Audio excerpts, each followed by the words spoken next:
మనం కూడా అనేక మార్లు ఏం చేస్తామంటే టెంపరవరీగా అప్పటికప్పుడు బయటపడాలనుకుంటాం, కానీ ఒక శాశ్వతమైన పరిష్కారాన్ని మనం వెతకలేం. మనకు వెతకటానికి చేతనవదు.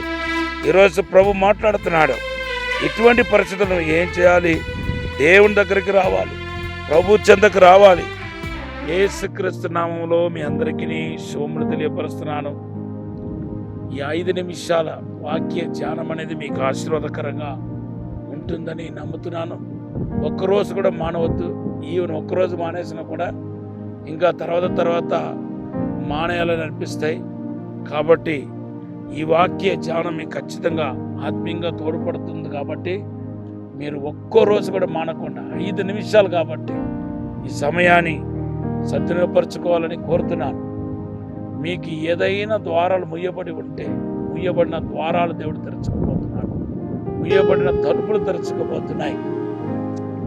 దేవుడు తన అసాధారణమైన అద్భుతమైన కార్యాన్ని రాబోతున్న దినాల్లో మీ కొరకు దేవుడు చేయబోతున్నాడు.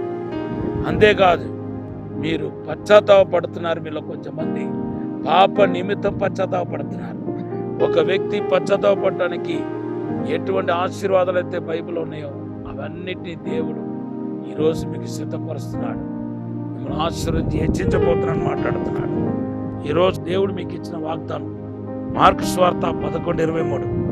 దేవుని బిడ్డలారా, ఆదికాండం 3వ అధ్యాయం 7వ వచనాన్ని మనం ధ్యానం చేసుకుంటూ వస్తున్నాం. అయితే వాళ్ళు కళ్ళు తెరవబడటం అది క్షేమాభివృద్ధికి సంబంధించింది కాదు. దేవుడితో ఇంకా లోతుగా సవాసం చేయడానికి కోసం కాదు.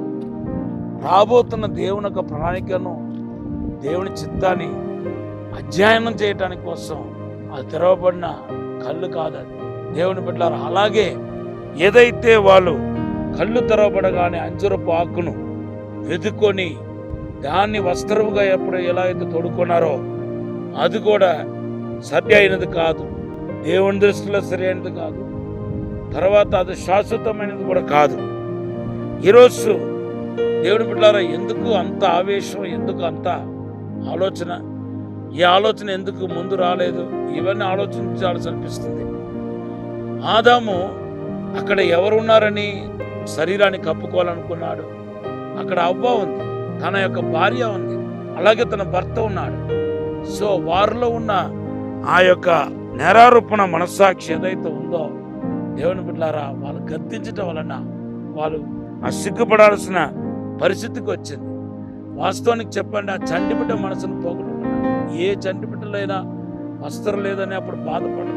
వాళ్ళు ఎదుగుకొలది వస్త్రాన్ని గురించి ఆలోచిస్తారు, వాళ్ళ శరీరాన్ని కప్పుకోవటానికి గురించి ఆలోచిస్తారు. సో చంటిబిడ్డ మనస్సును వాళ్ళు పోగొట్టుకున్నారని అనిపిస్తుంది. అంతేకాదు, దేవుడు దీనికి అనుకూలంగా కొన్ని వాక్యాలు కూడా మనకు బైబిల్లో ఉన్నాయి.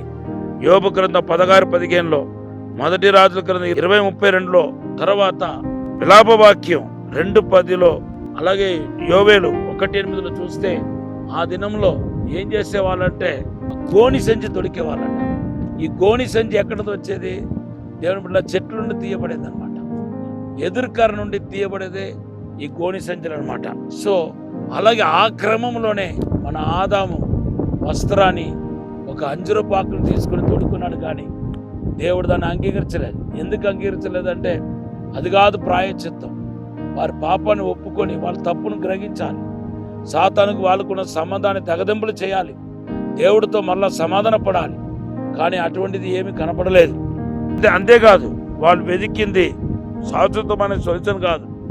వాళ్ళు స్వయచిత్తం చెప్పిన వాళ్ళు సింపుల్గా ఏం చేశారంటే దేవుని బిడ్డలారా ఒక టెంపరవరీ పద్ధతిని వెతుక్కున్నారు.